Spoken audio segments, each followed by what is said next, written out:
皆さんお久しぶりです。前回からだいぶ間が空いてしまいました。今回はイルミネーションが始まりましたので、イルミネーション撮影7つのポイント基本アイデアについてです。撮影の方法、コツと実際に撮影した写真を見ながら解説したいと思います。今回の内容はこちらになります。まずは夜でも手持ち撮影でブレない設定です。第一に気をつけたいのはブレないことです。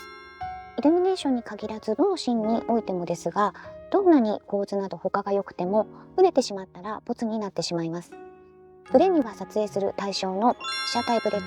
自分自身の手ブレがありますが、夜の暗い場所で手持ち撮影してもブレないように設定する必要があります。そのためにまず撮影モードをマニュアルにします。今現在絞り優先になってますので、こちらをマニュアルにします。普段 A や AV の絞り優先モードで撮影されている方もいらっしゃるかと思いますが、日中は明るいのでシャッタースピードをカメラにお任せしていても速くなります。ただし暗い夜になると画像を明るくするためにシャッタースピードが遅くなるのでブレてしまいます。シャッタースピードをコントロールできるモードはシャッタースピード優先かマニュアルになります。シャッタースピード優先モードでも良いのですが、F 値絞りはカメラ任せになるので、ピント合わせの奥行きやボケ感などはコントロールができません。玉ボケのサイズやパンフォーカスなど自在にコントロールするには絞りもコントロールできるマニュアルモードに設定するのがおすすめです。マニュアルは難しそう、まだマニュアルで撮影したことがないという方もぜひチャレンジをしてみてください。そしてシャッタースピード、F 値、ISO の基本3要素のうち、まずシャッタースピードを設定します。ギリギリ手ブレをしない最低速度はつけてるレンズの焦点距離を分母にします。例えば 15mm であれば15分の1、50mm であれば50分の1秒になります。厳密に設定となるとセンサーサイズによって変わります。例えば 10mm レンズの場合はセンサーがフルサイズは表記そのままの焦点距離を分母にするので10分の1秒、APS-C は 1.5 倍で15分の1秒、キヤノンは 1.6 倍なので16分の1秒、マイクロフォーサーズは2倍で20分の1秒となります。あくまでも目安になりますので、手ブレ補正機能がついているボディ本体やレンズ、また望遠レンズでなければ表記の焦点距離を分母で大丈夫かと思います。実際にこのカメラで設定をしてみたいと思いますけれども、今シャッタースピードが100分の1になっています。そうしますと全体がちょっと暗いかなということなので、今日つけているレンズのシャッタースピードにしたいと思います。つけているレンズはこちら16から55のズームレンズをつけています。そして16のところを指していますので、こちらのシャッタースピード100となっているところを16がギリギリになってくるので20分の1秒ということですね。そうするとどんどんと明るくなっていくのがわかるかと思います。このシャッタースピードよりも速いシャッタースピードであれば手ブレは防げるということです。ただし速くすれば明るさを出すために ISO を上げざるを得ない。つまりノイズが目立ちやすくなって画質が低下するので注意が必要です。あとは撮影する際に寄りかかれる壁やガードレール、手すりなどがあればそれらを利用して自分の体の揺れを固定することでブレが防ぎやすくなります。そして絞り F 値を少しでも光を取り込むように開いて F 値を小さくして露出明るさを ISO で調整をします。こちらの ISO の数字を上げていくと明るくなって数字を小さくしていくと暗くなります。 ISO をオートにすると露出補正のこちらの機能が使えるようになります。 ISO オートを選んで、そしてこちらの露出補正の方を動かして明るさを調整することもできます。この場合は最初に ISO のオートをメニューの中で設定をします。下限と上限、この範囲の中でカメラが自動に動くよという上限を最初に設定しておきます。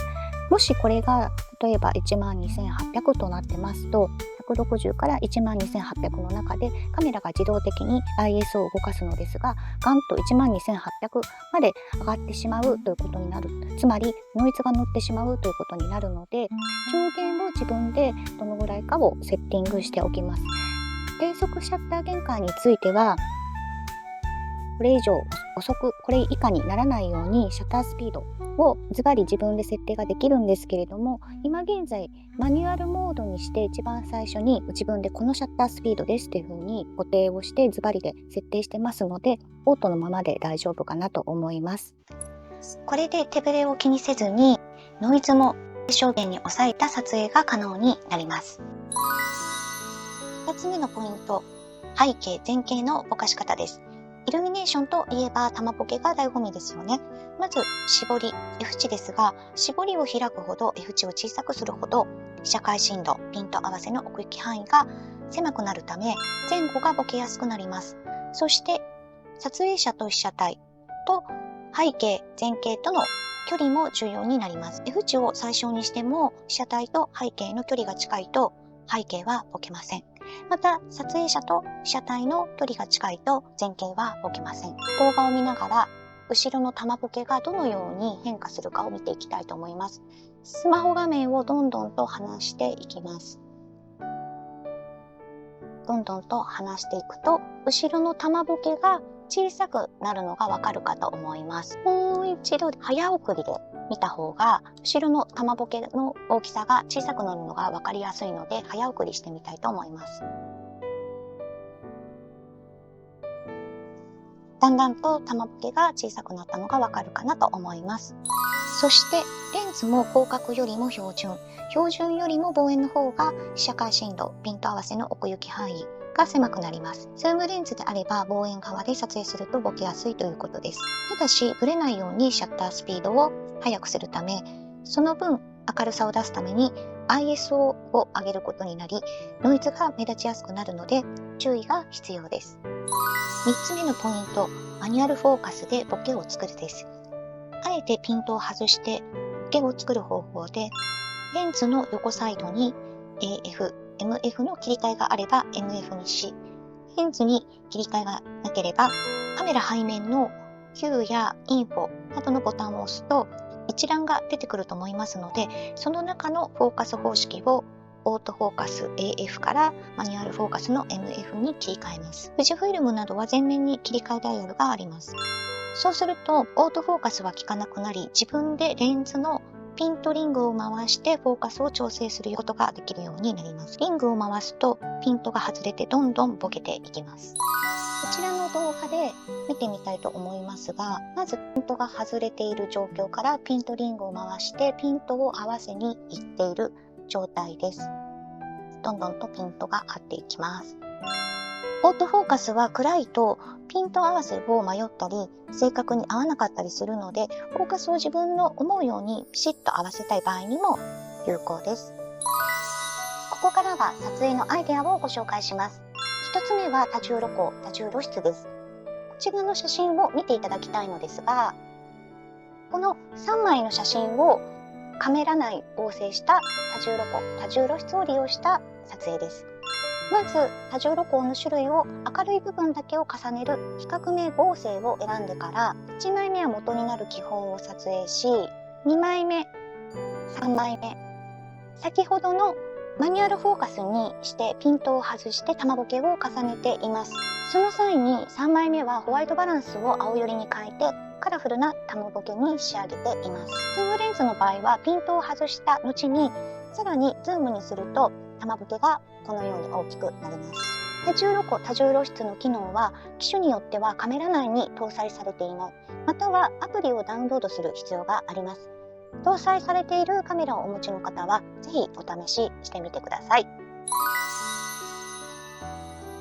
アイデアの2つ目はスローシャッターです。イルミネーションの開催場所は混んでいて、特に都内では人が映り込んでしまわないように撮影するのはなかなか難しいです。プライバシー権などがあるので特定できないように撮影する方法の一つとして、シャッタースピードをスローにして撮影する方法があります。こちらの写真は人をぶらすためにシャッタースピードを15分の1秒で撮影しています。人物特定できないように撮影するには距離も大切で、近い人はブレやすく、遠い人はブレにくくなります。あまり遅くなりすぎると手ブレで全体がブレてしまうので注意が必要です。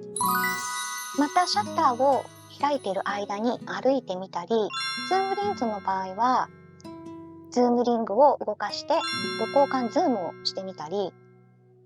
カメラを回してみたりと、スローシャッターを活かして遊んでみても良いかと思います。もし三脚が利用できたり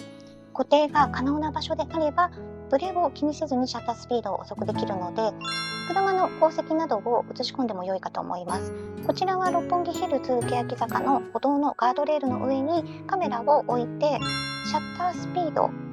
5秒 F 値22 ISO160 で撮影をしています。アイデアの3つ目は小道具を使うです。まずはスマホを使った撮影方法です。先ほど玉ボケのところでスマホを使って説明をしましたけれども、このようにスマートフォンを下に据えると反射を出した撮影ができます。こちらの写真はガラス玉を使って撮影をしています。ガラス内の車体は上下左右反転して写り、こちらもガラスにピントを合わせることで簡単に玉ボケも作ることができます。もう一枚、こちらを先ほど多重露光の説明をしましたが、多重露光を使えばこのように表現することも可能です。そしてフィルターです。こちらの写真ですが、スノークロスフィルターを装着して撮影しています。網目の入ったフィルターで、天光源から雪の結晶のような光芒、光の筋が出て、簡単にキラキラとした写真に仕上がります。中字のクロスフィルターもありますので、こちらは好みになるかと思います。また光が滲んでふんわりと仕上げるソフトフィルターやボギーフィルターなどもありますが、フィルターをつけたり外したりが面倒ですよね。そんな時はレンズに息を吹きかけて曇りが取れてきたタイミングで撮影する方法もあります。このクロスフィルターと先ほどの多重露光を組み合わせた写真がこちらになります。最初にクロスフィルターをつけて撮影し、2枚目を撮る前にクロスフィルターを外してから玉ボケを作って撮影しています。なぜフィルターを2枚目の撮る前に外すかと言いますと、つけたまま撮影してしまうと黒い網目が玉ボケのところに残ってしまうからです。次はライトを使った写真です。こちらは100円ショップで販売している電池式のイルミネーションをレンズの縁を囲うように左手で持ちながら撮影をしています。こうすると簡単に前ボケを作ることができます。最後に注意事項です。特に2つありまして、こちらに見ますけれども、まずは三脚の利用についてです。空いている状況では問題ないかと思うんですが、特に都内はたくさんの方で混んでいるので、